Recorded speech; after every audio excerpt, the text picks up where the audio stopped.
எங்கெங்கேயோ அலைஞ்சு தெரிஞ்சவரு ஒரு வழியா பாண்டிச்சேரிக்கு வர்றாரு.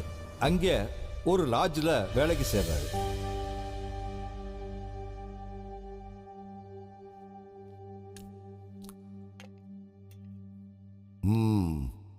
ரெண்டு வாரமா தியேட்டர் ஹவுஸ்ஃபுல் ஆயிடுது.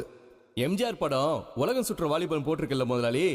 வெளிநாட்டை பார்க்கணும்னு பொம்பளைங்க கூட்டம் அதிகமா வருதுங்க. ஐயா காஃபிங்க. இந்தாங்க.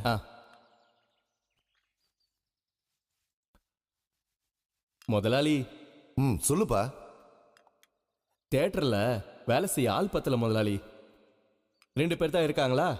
யார் டிக்கெட் தருது, யார் கேட்ல நின்று டிக்கெட் கிடைக்கிறது, யார் கேண்டீனை பாத்துக்கிறதுன்னு அவங்களுக்குள்ள ஒரே சண்டை முதலாளி. கூட இன்னொரு ஆள் இருந்தா ரொம்ப நல்லா இருக்கும் முதலாளி.